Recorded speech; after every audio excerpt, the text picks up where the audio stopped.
자, 여기까지 나갔었고요. 그 다음에 무인 방제할 때 작업자의 이제 구성인데요. 무인 방제를 수행할 때는 작업자의 구성은 조종자, 그리고 신호자, 그 다음에 보조자, 이렇게 총 3명으로 구성이 돼서 한 팀이 되게 됩니다. 그래서 방제를 할 때는 꼭 이렇게 지켜라, 이렇게 이제 하는 건데, 각각의 용어를 살펴보면 조종자라고 하는 것은 조종하는 사람, 신호자는 육안으로 장애물이나 작업의 끝 부분을 알려주고 조종자와 교대로 방제를 할 수 있는 사람이 이제 신호자예요. 보조자는 약제 준비 등 방제 작업의 보조적인 작업을 수행하는 사람이 이제 보조자죠. 원래는 이렇게 이제 세 사람이 한 팀으로 해서 이제 하는 거를 기준으로 하고 있지만 의무사항은 아니에요. 조종자가 혼자 다 하기도 합니다, 요즘은. 그리고 또 자동화가 많이 되어 있기 때문에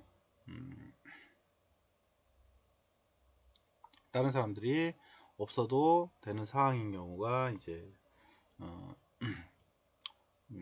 좀 바뀌었죠. 그런 부분들이. 그 다음에 이제 무인 방제를 수행하기 전에 점검을 해야 하는 사항이 있어요. 이건 꼭 알아둬야 하는 내용인데, 무인 방제를 하기 전에 사전에 준비해야 할 사항과 점검해야 할 사항을 정리를 해놨습니다. 조종자는 비행 전에 반드시 밑에 있는 점검사항을 체크를 해라 라고 하는 거고, 이것도 시험 문제에 자격증 시험에 아주 자주 나오는 항목 중에 하나입니다.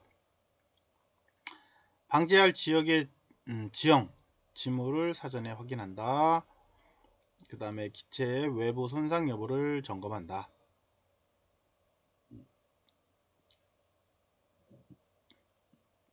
그리고 이제 연료, 배터리 만충 상태를 검사한다. 그 다음에 전원을 인가하여 조종 부위 작동 검사를 미리 해본다. 그 다음에 방제 지역의 풍향, 풍속을 확인한다. 당연한 거고요. 이 풍향, 풍속은 우리 비행 조종하는 사람들에 있어서는 기본입니다. 그래서 실습 시험 볼 때도 현재 풍속, 풍약 이것도 이제 한번 언급을 해줘요. 방향 이런 것들. 그 다음에 방제 지역의 주변 환경, 건물들을 확인하고, 그 다음에 살포 지역의 장애물 위치를 확인한다. 전진, 전신주 같은 경우들, 전선, 전신주. 그 다음에 운반 차량 상태를 확인해야 하고요. 그 다음에 비행 기록부, 그 다음에 작업 면적의 확인, 약제 확인하고요. 그 다음에 작업 순서 확인하고, 그 다음에 살포 지역의 비행 계획을 작성해서 이제 어떻게 할 건지 사전에 미리 파악을 하고 진행을 한다는 거. 일반적인 사항이긴 하지만 우리가 꼭 점검을 해야 하는 부분들 정리를 해 놓은 거니까 참고로 알아 놓으시면 좋을 것 같고요. 아까 얘기했던 것처럼 이건 자격증 시험에 나오는 항목들이에요. 그 다음에 준비해야 할 사항, 방제용 무인 멀티콥터 세트 준비하고요. 그 다음에 살포할 약제 준비하고, 헬멧. 근데 사실은 이제 헬멧을 쓰고 하는 경우는 그렇게 많지는 않아요. 근데 어쨌든 규정상은 이제 헬멧을 써야 하고요. 그 다음에 공구통, 그 다음에 소화기, 마스크, 장갑 이런 것들. 그 다음에 배터리, 충전기, 그 다음에 예비 배터리, 조종기 예비 배터리. 조종기에도 배터리가 들어가죠. 그 조종 스틱 안에 들어가는 배터리도 예비로 준비를 해라. 그 다음에 배터리 체커기 있어야 하고요. 구급약, 그 다음에 연료 펌프, 무전기, 깃발 및 인식이, 원래는 수기할 때 우리 깃발을 많이 쓰잖아요. 얘도 마찬가지입니다. 깃발 그래서 이제 들어가 있긴 한데 물, 그 다음에 조종기 목걸이, 조종기용 목걸이. 조종기에 쓸 때 조종기 손에만 들고 있으면 안 돼요. 목걸이를 반드시 해야 하고요. 시험 볼 때도 이거는 규정입니다. 그 다음에 예비 약재통, 풍속계, 이렇게까지는 좀 준비를 해라 라고 하는데, 이것도 마찬가지예요. 100%다 준비를 하는 경우가 그렇게 많지는 않겠죠. 근데 실질적으로 이론상으로는 이렇게 준비를 하고 해라 라고 하는 거를 추천하고 있습니다. 그 다음에 방제용 무인 항공기의 이제 그 방제 방법인데요. 일반적으로 그 방제용 무인 멀티콥터들은 이제 자동 방제가 가능합니다. 혹은 이제 수동 조작에 의해서도 방제가 되고요. 자동으로 할 때는 이제 비행 이제 포인트를 찍어서 자동 비행을 수행을 합니다. 요즘은 워낙 기능들이 좋아져서 자동 비행이 아주 잘 되고요. 그래서 이렇게 한쪽 A 포인트에서 B, B에서 A, A에서 B 이렇게 왔다 갔다 지그재그로 왔다 갔다 하면서 비행을 하는 그런 구조로 하고 있어요.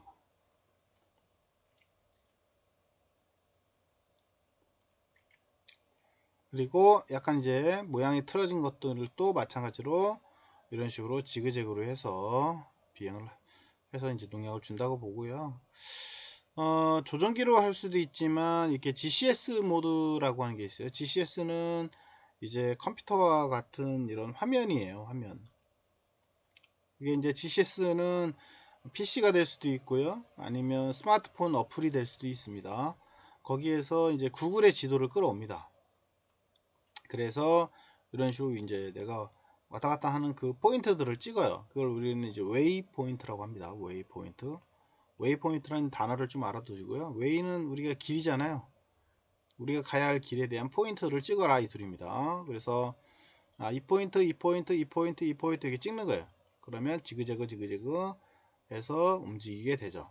그래서 내가 자동 비행을 하기 위해서 포인트를 찍고 그 다음에 각각의 비행 속도라든가 스프레이 폭, 그 다음에 비행 높이 이런 것들을 다 설정할 수 있어요. 그러면 내가 원하는 높이, 폭 이렇게 가면서 방제를 수행을 할 수 있다. 그 다음에 경사지 살포도 마찬가지예요. 경사가 있는 경우는 등공선에 따라서 등고선에 따라서 이제 상승 방향으로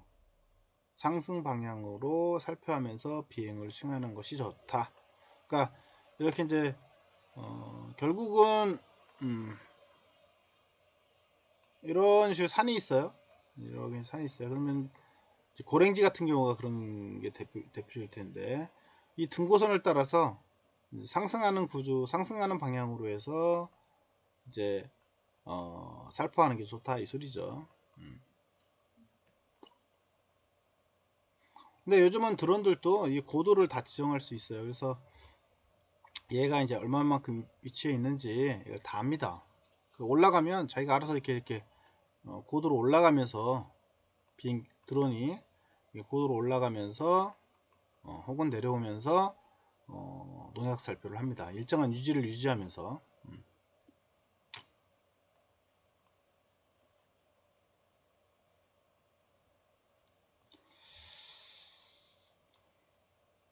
자, 그 다음에 무인항공기 방제 주의사항인데요.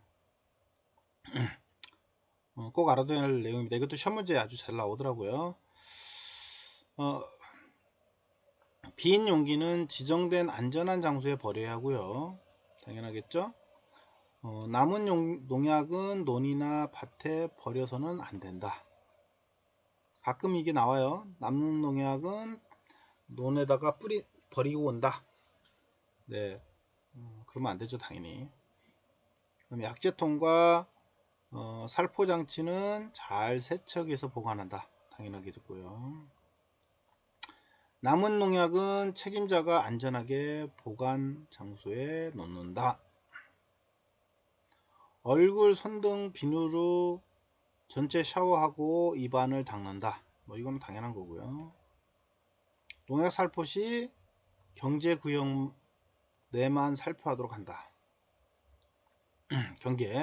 경계구역. 내가 지정한 논이 있으면 옆에 있는 논까지 뿌리면 안 되죠.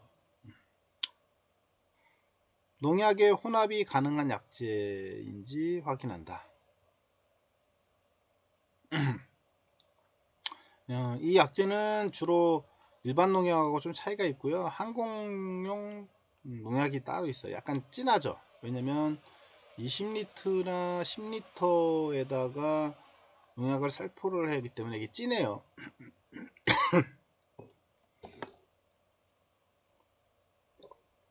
원래 사람이 뿌릴 때는 약간 뭐랄까 이제 그 연하게 해서 많이 뿌리거든요. 근데 이제 드론에는 리터 수가 작기 때문에, 그리고 빨리 뿌리기 때문에 굳이 요거를 약하게 할 필요는 없는 거죠. 농약 살포 시 살포 기준에 따라서 살포해야 한다. 그다음에 보안경, 안전모, 마스크, 장갑 등을 착용한다. 조정용 목걸이를 반드시 착용한다. 지켜주고요. 일반적인 내용인 것처럼 보이지만 꼭 우리가 지켜야 할 사항이니까 꼭 알아두셨으면 좋겠고요.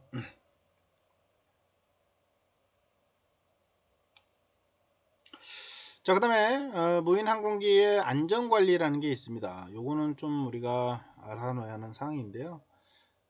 항공의 기술도 있지만 항공 안전관리 프로그램인데, 요 국가의 이제 항공 안전 목표를 달성하기 위해서 이제 항공 안전 프로그램을 고시를 합니다. 그리고 항공 안전 의무 보고를 규정을 해놨는데요. 이거는 항공안전법 제58조에 나와 있는 법적인 사항입니다.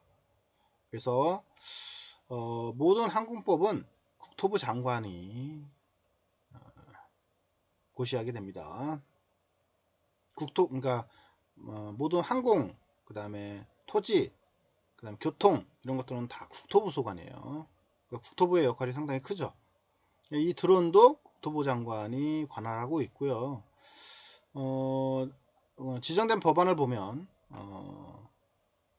이 각 호의 사항이 포함된 항공안전 프로그램을 마련하여 고시를 한다라고 해놨죠. 여기 보면 국가의 항공안전에 관한 목표, 그 다음에 제1호 목표를 달성하기 위한 항공운항, 그 다음에 항공교통 업무, 이게 항공 쪽으로 포함됩니다. 그 다음에 항행시설 운영, 그 다음에 공항 운영, 항공기 설계, 제작, 장비 등 세부 분야별 활동에 관한 사항을 규정을 하고 있고요. 항공기 사고, 우리 드론 사고도 항공기 사고로 포함됩니다. 항공기준 사고, 그 다음에 항공안전장애 등에 대한 보고 체계에 관한 사항도 규정을 하고 있고요. 항공안전을 위한 조사 활동, 그 다음에 안전감독, 이런 것도 포함되어 있습니다. 항공안전법에. 그러니까 사고 나잖아요. 그러면 사고 조사도 어떻게 하라, 그리고 안전감독은 어떻게 해라, 이런 것도 다 법에 규정이 되어 있다는 소리입니다.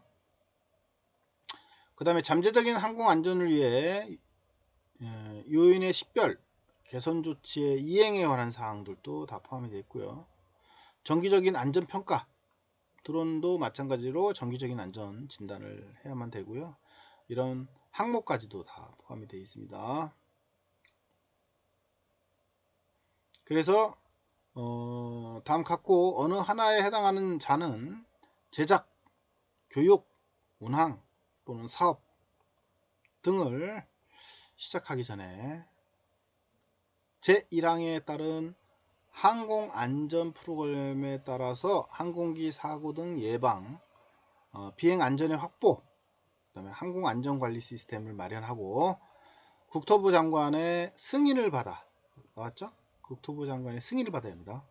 그 다음에 승인받은 사항은 국토교통부령 승인받아 국토교통부령으로 정하는 주요사항을 변경할 때도 똑같이 할 때도 또한 같다 라고 하는 거고요. 그래서 상당히 중요한 내용인데, 형식 증명, 그 다음에 부가 형식 증명, 제작 증명, 그 다음에 기술 표준 형식 승인 또는 부품 등 제작자 증명을 받은 자, 그러니까 아무나 할 수 있는 게 아니에요.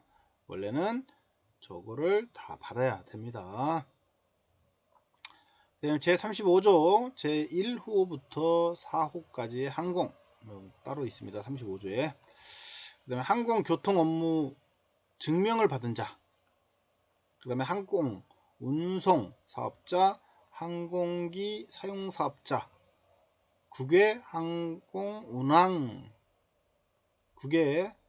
항공기 소유자, 이거 다 포함되죠, 그죠?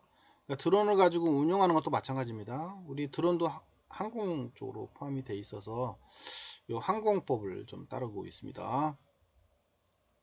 그 다음에 항공기 정비 사업자로서 제97조 제1항에 따른 정비 조직 인증을 받은 자, 정비도 인증을 받아야 하는데요.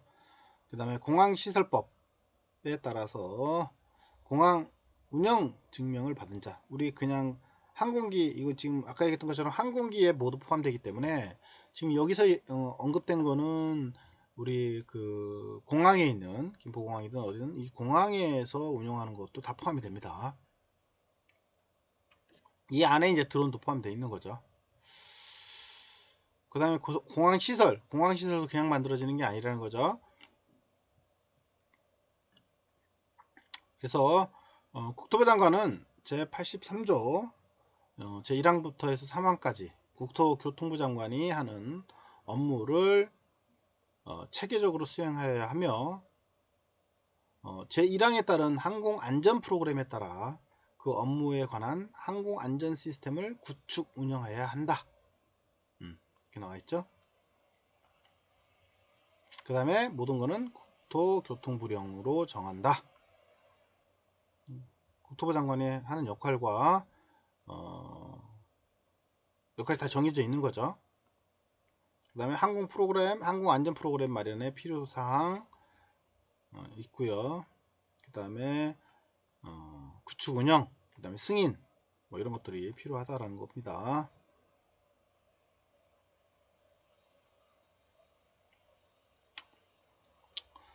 그 다음에 항공안전시행규칙 제131조, 이 법이기 때문에 법령은 상당히 많아요. 그래서 시험 볼 때는 이 법규가 항상 따르잖아요. 얘뿐만 아니고 모든 공무원 시험이든 자격증 시험이든 항상 법규가 따릅니다. 왜냐면 그거를 운영하기 위한 법이 필요하기 때문에 그래요. 그래서 만약에 우리 드론 쪽에 이제 자격증으로 간다 그러면 드론에서 사용되는 저 법규들은 우리가 꼭 알아둬야 할 사항들은 알아둬야 한다.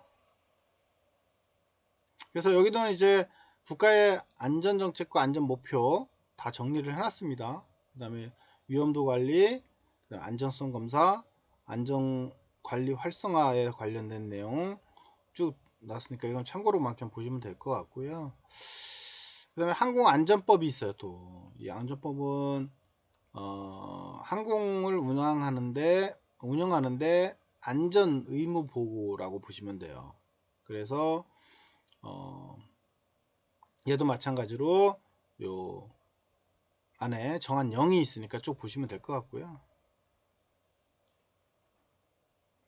그 다음에 이제 항공안전법 61조 항공안전 자율보고, 그 다음에 항공기의 비행 중 금지 행위 이런 거 다 들어가 있습니다. 이렇게 68조에 있네요. 항공안전법에.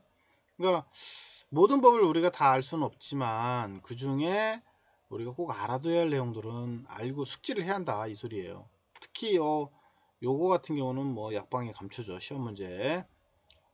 자, 항공기를 운행하려는 사람은 생명과 재산을 보호하기 위하여 다음 각 호에 어느 하나에 해당하는 비행 또는 행위를 해서는 아니 된다. 다만 국토부령으로 정한 바에 따라 국토교통부 장관의 허가를 받을 경우에는 그렇지 아니하다. 이렇게 나와 있죠. 한번 읽어볼까요? 국토교통부령으로 정하는 최저 비행 고도는 아래에서의 비행. 그러니까 최저 비행 고도가 정해져 있고요. 그 아래에서 비행하는 것을 원칙으로 합니다. 네. 물건의 투하 또는 살포. 자, 이것도 마찬가지예요. 물건을 투하하거나 살포는 안 되게 되어 있습니다. 원래는. 그 다음에 낙하산 강화. 이것도 마찬가지고요.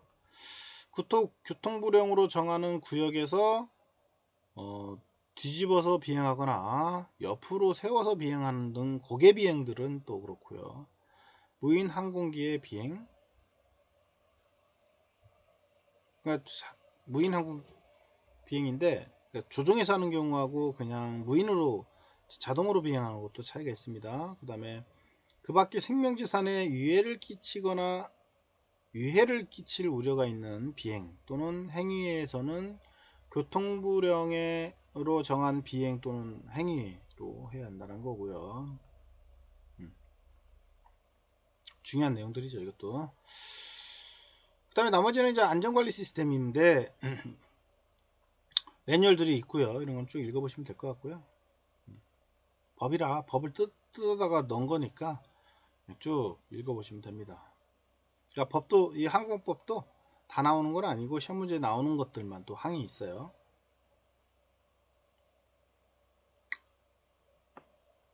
모든 규정이 다 이렇게 규칙이 다 들어가 있습니다. 그러니까 그냥 운영을 하는 게 아니고요.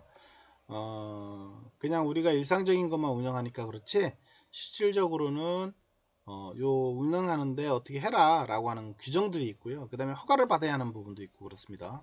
여기 특히 여기 보면 항공안전의무 보고서 국토부 장관이 정하는 정하여 고시하는 전자적인 보고 방법에 따라 국토교통부 장관 또는 지방항공청장에게 보고한다. 자, 이게 이제 용어가 또 나왔어요. 국토교통부 장관이 있고요. 국토부 장관. 그 다음에 지방항공청장이 있습니다. 이 두 개 틀립니다. 조직이. 그러니까 국토부 장관 상위 기관은 이제 국토부 장관이고요. 그 밑에 이제 하부 기관이 이제 지방 항공청장이에요. 그래서 청장한테 받아야 할 부분과 국토부 장관한테 받아야 할 부분과 두 가지로 나눠지더라. 이거는 꼭 알고 있어야죠. 각호의 어느 하나에 해당하는 항공기 사고를 발생시키거나 항공기 사고가 발생한 것을 알게 된 항공 종사자 등의 관계인, 이거 다 별지가 있습니다. 그 다음에 항공기준 사고를 발생시키거나 항공기준 사고가 발생한 것을 알게 된 항공조종사 등에 관한 개인, 이 별지가 또 다 있습니다. 이걸 봐야 돼요. 그러니까 이제 항공기 사고가 났을 때 이제 국토부 장관과 그 다음에 지방 항공청장에게 이렇게 이제 신고를 하거나 보고를 해야 하는 의무 사항이 있다는 거죠. 사실 이 법대로 가면 안 걸릴 게 없죠. 법은 정해놓고 그 틀 안에서 우리가 운영을 해라 이 소리니까 가능하면 잘 지켜줘야 하는 거죠.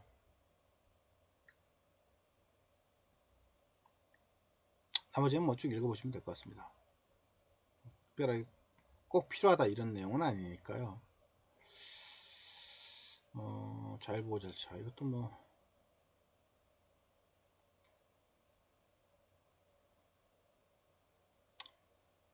필요 없습니다. 자, 그 다음에 초경량 비행장치 사고와 보고, 야 이게 중요한데요. 조종자는 초경량 비행장치를 운영 중에 사고가 발생했을 경우에 조치사항과 보고 의무를 갖고 있다. 그러니까 사고 나면 그거를 사고에 대한 조치사항과 보고할 의무를 가지고 있어요. 보고를 해야 합니다. 사고 발생 시 조치할 절차와 보고사항에 대해서 알아보자. 중요합니다. 이거 운행하다가 만약에 사고 났어요. 첫 번째 인명 구조를 최우선으로 처리해야만 되고요. 당연하겠죠. 이거는 사고 발생 시 최우선적인 거는 인명 구조고요. 둘째로 사고 현장을 그대로 보존하는 겁니다. 이거 다 치우고 이러면 안 돼요. 사고 조사를 하기 위한 기체 현장 상황을 그대로 보존하여 유지를 해야 한다는 거고요. 그 다음에 사고 현장의 사진 동영상을 촬영을 해서 보존을 하고요. 그래서 사고 현장의 상황 장비 여러 각도로 촬영을 하고요. 동영상도 촬영하고 이렇게 해야 한다는 거고요. 그 다음에 사고 보조 보상 조치를 수행을 해야 한다. 사고 났으면 보상 조치 해야겠죠. 그래서 요즘은 보험 가입을 많이 합니다. 그래서 보험사에 보험 담당자에게 사고 내역을 알려주고 그 다음에 사고 현장을 촬영한 사진과 동영상을 보험 담당자한테 보내줘서 보험 담당자와 협의해서 보상 절차를 수행을 해야 합니다. 인명사고든 아니면 대물이든 다 마찬가지입니다. 그래서 사고보고는 초경량 비행장치 조종자는 조종사 사고 중 사고 발생 시 지체 없이 그 사실을 관할 항공청입니다. 이거 중요해요. 관할 항공청에 보고를 해야 한다. 사고 나면 국토부 장관한테 보고하는 게 아니에요. 항공청 그것도 관할이에요.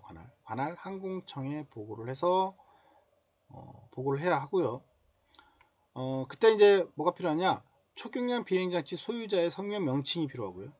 그 다음에 초경량 비행장치의 종류, 신고 번호가 있습니다. 이거 비행기 번호 다 이거 있어야 하고요. 없이 날리다가 사고 나면 큰일입니다. 그 다음에 사고 발생 지역, 시간, 그 다음에 사고의 경위, 그 다음에 인명피해, 물건 파손 정도, 그 다음에 인명피해의 인적사항, 인명피해가 났을 때 인적사항도 같이 해서 보고를 해야 한다 라고 하는 겁니다. 그래서 이 드론 운영하는 게 그렇게 쉽지는 않아요. 잘못 사고 나면 그냥 암암리에 자기들끼리 이렇게 해서 이제 해결할 수도 있지만 공식적인 거는 이렇게 관할 항공청에 보고를 해서 처리를 해야 한다는 것을 꼭 잊지 않았으면 좋겠습니다.